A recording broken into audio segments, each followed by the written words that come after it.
Today we're reacting to another shocking escape story, but this one's from the Luz del Mundo, which isn't just a small fringe group, it's a massive global church with millions of members. Yeah, it's wild because when we think cult, we usually imagine tiny isolated compounds, not international megachurches.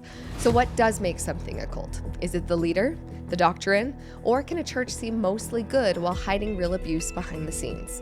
This one really made us think, so let's dive into the story and talk about it.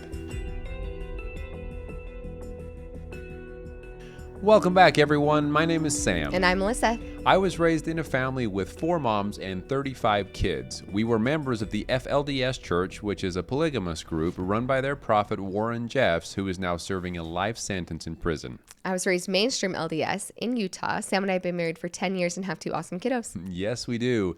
We are back at it with you today. Another How I Escaped My Cult episode. And this one was very, very interesting. It really got us thinking about this cult word. Yes, because this one is so different. Basically, all the other ones in this series have been very small groups, like very, very small, even down to whether or not a family can be a cult, right? So very small groups. And then this one, the La Luz del Mundo, is massive. It's this huge international mega church. And it had Sam and me like listening through. There are a lot of similarities to the churches that we grew up in.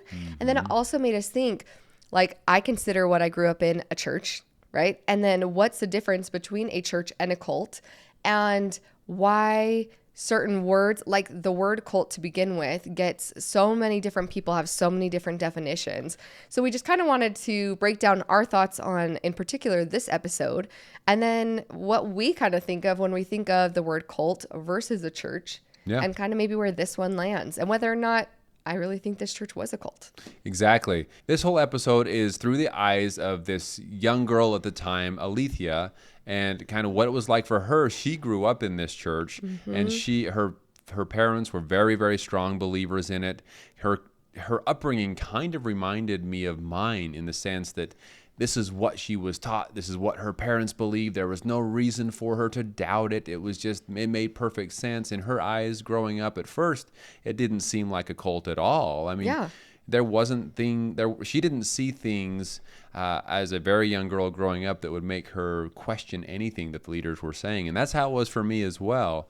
But then, of course, it gets into some very interesting and very unfortunate things for her later on. Yes, but I have to say it's funny that you saw that and you were like, oh, okay, that reminds me of my upbringing, because I super related to her as well in this church. A couple things that, one, like you said, her family was in it. She was raised in it. She talked about how she was a perfect rule follower, and that was my personality as well. And so our religion, especially if it's a little bit more high demand of a religion like this one was and like the LDS is, really works well for people who are rule followers, because then it's like, oh, if I follow these rules, then it equals that I am good. And you like live off of that praise. And that's how I was. And she even talked about the fact that she led the choir at 11 years old, that she was very musically talented, and being able to have leadership roles at a very young age is also something that happens in the LDS church. You have presidencies over every group, 11 and 12-year-olds, 12 and 13, 14 and 15, 16, 17-year-old girls. Each of those have a different name for their group. And you have little presidencies, right? So there's leadership positions. There's opportunity for you to be recognized from a young age. So when she talked about that. Another thing that I thought was interesting about this church is it's a Restorationist church, which is the same as the LDS or Mormon church, or the restoration part is the same between all groups of Mormonism, whether it's fundamentalists like Sam grew up or the mainstream LDS church that I grew up in. And so when he was talking about the restoration of Christianity through apostles on earth, we were raised to believe that Joseph Smith received his priesthood or the power of God to be a prophet on this earth from the apostles of Jesus Christ themselves. So very similar in the sense that they said, their first apostle in 1926, he received a message from God that he was the chosen one meant to restore the gospel of the apostles, right? And so their main person's called an apostle. In the LDS church, there's prophets and apostles. But it being a restorationalist church, again, I was seeing a lot of the stuff in their church was very similar, and just recognizing a lot of similarities in that, and that it grew, and that they proselyted little bit, and that they were constantly gaining new membership and growing was another thing that I recognized a lot from being raised LDS. So there was a lot in this church as it was leading up to the bad things that happened to Alethea that reminded me a lot of the church that I grew up in. Right, and that's something tricky too, is you will hear of bad things that happen within churches, right? Mm-hmm. But even for me, I mean, okay, what happened in the FLDS church and what Warren Jeffs has been convicted of and what he is serving a life sentence in prison for today are things that I never heard of when I was a part of the church. Mm-hmm. Like growing up there, the leaders of the church are really good at hiding some things that they are doing behind closed doors and that they are requiring of some of the other members. For me, I was just, being obedient, well, mostly being obedient to my parents and following the rules and living, my own little life. Granted, it was a very unique life, but I had no idea of the horrific things that were going on within the church from the leader of the church. And I have a feeling that that's how it is in a lot of these churches where you hear of things that happen, whether it was the leadership or maybe just people within the church. But generally speaking, it's someone within authority in these churches that does these awful things and it is harming other people. Yeah, I know definitely growing up LDS, like I didn't personally see or have abuses on me from any leadership, right? And I remember as like a young kid kind of hearing sometimes that maybe a bishop who's over congregations, right, or stake president, like certain leadership, and you'd hear that they'd done something bad. And I had a hard time even believing it, like believing them, like, I doubt that really happened. There's no way a bishop would do that because you have so much faith and trust in your leaders that you can't imagine that they would actually harm people. In this case, it was actually I wanted to call them the prophet again because of my upbringing, but it was actually the apostle himself. It was the son of the original apostle, and his son was Samuel. Mm-hmm. Right? Is that how you'd say it? Samuel. Uh-huh. Samuel, yeah. Became the apostle, and he's the one who really grew this church, and it ended up growing up to 5 million members. And when Alethea was 14 years old, she was brought with other girls into a room and was told to take off her clothing, and that's all I'll go into from there. And abuse started happening by the main apostle. And I was like, oh my gosh, like when you hear that, it reminded me of Heavenly Sessions, Warren Jeffs, things like that happening. And this is the main leader, and this continues to happen. Yeah, but when people have been conditioned since their birth, in this case, and in La Luz del Mundo's case, and in FLDS case, even if they feel kind of like, ooh, inside, this can't be right. I don't think God would ask this of me. And I think Alethea even mentioned that. But at the same time, they have been so convinced that this person is only acting under God's authority and under his direction that they have to quickly switch their mindset to, well, maybe it's me. Maybe I'm the problem. Maybe this feeling inside is because I don't feel worthy, or that something, they have to reason with themselves to make it make sense, because in their mind and in their parents' minds that have been raising them from birth, this is a man of God. And so they convince themselves that it must be okay, which is so, so sad. Yeah, and this is another example of women grooming the girls as well. She was told by one of the other women that to serve him, the most precious thing you can give him is your virginity, right? So again, you're serving him. I think she mentioned one point that the sexual abuse, she was serving the servant of God. Right. And so she wasn't going to question it. So as much as that internal, like you said, internally, you're like, you know that something's wrong. And she talks about later that it took years before she was really even able to admit that, oh my gosh, that was wrong and that shouldn't have happened to me, right? And in the meantime, she's continuing to serve him. She moves to Guadalajara to become a doctor, the first woman choir director. Again, the church is continuing to grow. It's becoming international at this point. And it wasn't until later when she found out that Samuel's son was also abusing people, and people were coming out against his son after he'd passed away, that she was really starting to reach out and find out that there were other people who had been victims of these abuses, and that they started coming to light. Right. And Nasson, I believe, is the name of Samuel's son.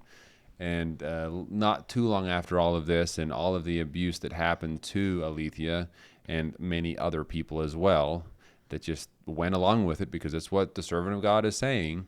He ends up passing away. He had cancer, I believe. Samuel. Yeah, Samuel ends up passing away with cancer. And Nasson just steps up and says, "Okay, I'm the next one in line." And I think it's kind of been, or the structure is definitely that family line, family lineage. But he was, it sounds like, worse than his dad in the sense that he just wanted all the power and control and was abusing and taking advantage of people and not allowing them to have any choice in the matter. And so he was very, very charismatic in front of a group, but very immoral and wicked and just an awful person behind closed doors. Yeah. I also think an interesting part of her story is the fact that when she was 35, she met somebody. She asked permission to marry him, and they said yes. And I think sometimes some of the most dangerous people are the people who make it seem like it's always been your choice, right? So she goes, she moves, she gets to be a doctor. She gets to be the head of a choir, of a huge choir. She gets all of these things. So she's choosing it, even though she's being sexually abused this whole time. Oh yeah, you can get married. You can move away. You can have a family, as a way to manipulate the feelings of, I wasn't holding you captive, right? If you actually physically hold someone captive, they're going to recognize it sooner than someone who can convince you that it's been your own free will and it's your own agency this entire time. It's your choice. And the person that she did go and find and marry at that age, at 35, was also a member of La Luz del Mundo. So it wasn't like she was free to just go out and be with whoever she wanted. And maybe she wouldn't have wanted that because she still believed the church was true. Yeah. And a lot of times it's just easier and more comfortable for people that belong to one church to marry someone within that same church so that they have the same belief, at least in these really high demand religions. Yeah, absolutely. So as Nasson is turning this into a mass media empire, his power is continuing to grow. His abuses are continuing to grow. He said, finally, 5 Jane Does come forward against Nasson. Now, again, this is not the man that abused Alethea. Alethea was abused by Nasson's father, but as she's hearing about these girls coming out against him, he gets put in jail with a $90 million bail. Okay? He has some serious stuff, some serious crimes, and she's starting to recognize, oh my gosh, what these girls are saying he did, that's what happened to me all these years. Maybe I was abused. Maybe I was manipulated, all of these things and these feelings, but not only would she lose everything in her community if she left, which sounds very familiar, but her husband also says, like, if you leave the church, like, you're going to lose your kids. Like, I'm keeping the kids. So then she also had fear of losing her children, which is something even right now we're seeing in the FLDS, where if women leave, they have fear that they're never going to see their kids again. Right. Now, this was just within her own family. This was her husband saying these things. So I don't know for sure if he was trying to, or if he was seeking guidance of one of the leaders of some kind to come up with that decision. It's hard to say. They didn't get into that as far as what the exact rules were for the church, that if someone leaves, you try to keep the kids in, or if it was just her husband making up those ideas. But either way, it was very much if you leave, you're no longer welcome around here kind of mentality. Yeah. And as Nasson is in prison, this is where it kind of shifted to where we saw a lot of similarities between him and Warren Jeffs in the fact that he continued to preach from his prison cell, continued to write letters, and his letters were read at the temple, and audio was played of his voice. So he's continuing to run, and people were testifying that it was all false and that he was innocent because they know that their leader would never do that. And again, that makes me think back to within his circle, all this abuse is happening, right? There are millions of other followers, millions. And if you hold in such high esteem that there's this one man who speaks with God that restored the gospel, that he's the lineage, he's the one true apostle, and this is the only true church on earth, people are going to testify that they cannot believe that he would ever do the things that he's told of. And we recently heard that from someone within the FLDS. About Warren Jeffs, that they knew that there was no way that he did what they said he did. Right. And of course, that's their opinion. They don't have all the facts either, but they just are so convinced and believe in him so much. And of course, that's what's happening here with Nasson. He is saying, I did not do these things. He's not pleading guilty. He did take a plea bargain of some kind. He did take a plea deal eventually to get 16 years sentenced, and he's going to be out in a few years, actually, on good behavior and time served. However, the hope is that enough people will come forward, and more people are coming forward about other abuses and other crimes. And the hope is that more people will come forward and they'll be able to get him for something else after that. And that's similar to Warren Jeffs as well. But the idea that they are allowing these people behind bars to continue to send out audio tapes, to continue to send out these so-called revelations or things that they're writing is so frustrating, but we see it happen all the time. And I know that they have rights, but I feel like when people are harming others in such a drastic manner like this, there should be an exception. Like, okay, these people aren't allowed, that should be in the law somehow. I don't know. But here, okay, let me play devil's advocate here for a second though, Yes. right? So Nasson is abusing the people around him. The other millions of followers, I'm curious what he is preaching. Because if he is preaching regular Christianity, philosophies, doctrines, then are his preachings actually harmful to people? And should he not be allowed to have them because of his crimes committed separately? Do you see what I'm saying? Yeah, and that's a good point. And Warren Jeffs, it might be different because if the revelations are specifically out to harm people, but maybe he could argue the same thing. Right. That my revelations don't have to do with the crimes that now we know personally that some of his revelations are extremely harmful specifically to people. Yeah. But it's also hard to say that in Nasson's case that it's the same thing. Yes, but on the other hand, they are convicted for taking advantage of, abusing, and harming others. Yeah. I think if they're convicted for that, there should be some type of law that they shouldn't be able to continue to have control over these people, because that's really what it is. If someone's getting away with these types of abuses, it's because they have a lot of control over their followers.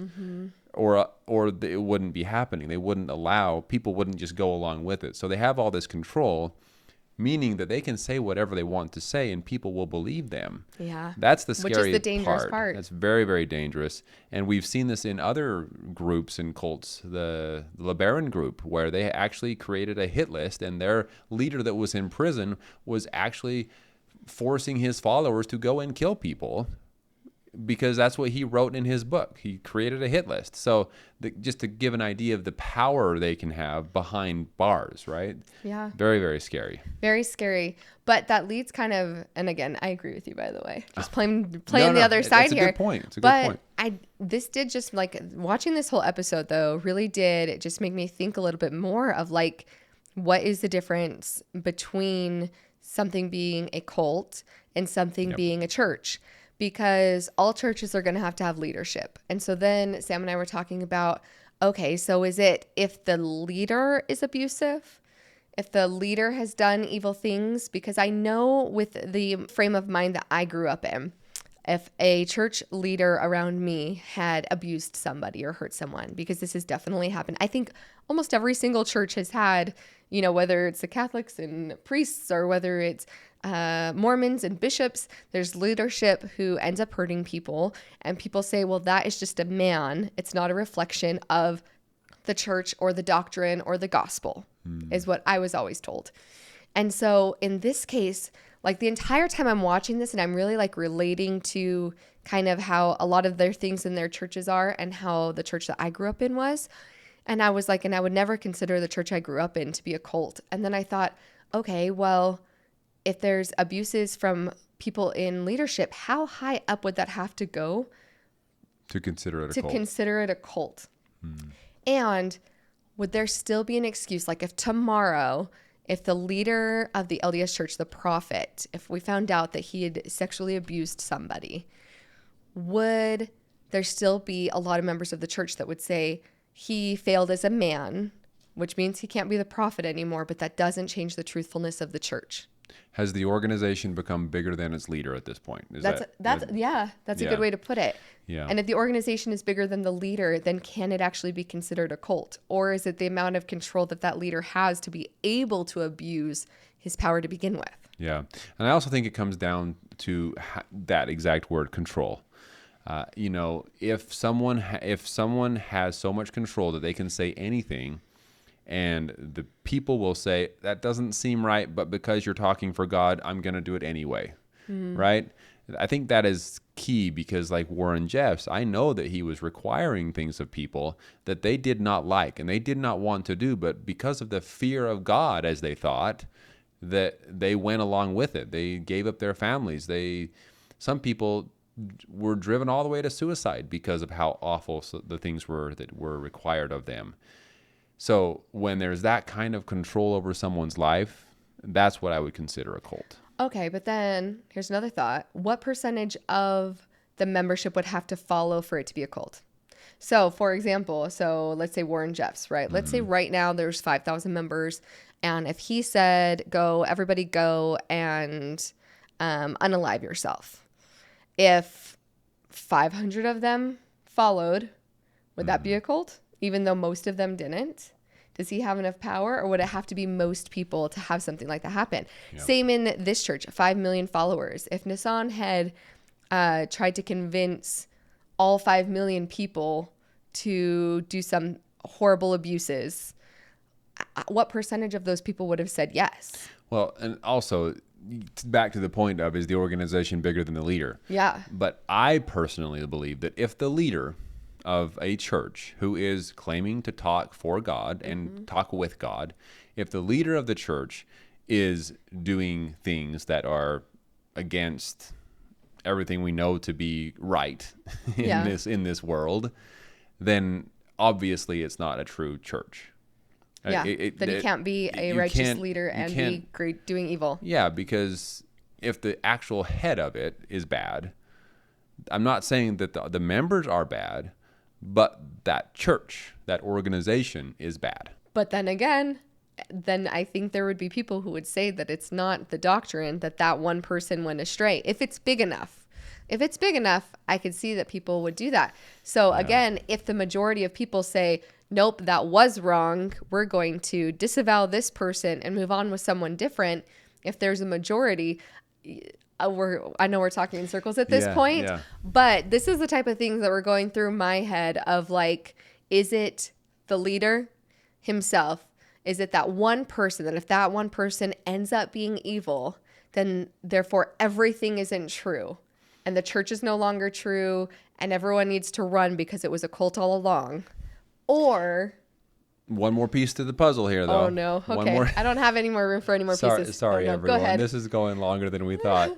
Because there are so many aspects to what would cause something to be a bad organization or a cult or whatever name you want to call it. But another piece to the puzzle is, because the leaders of these churches don't ever claim to be perfect, right? They still say, oh, we're men, but we're men of God. We're trying our very best here. So if they make one mistake, then they're just a man.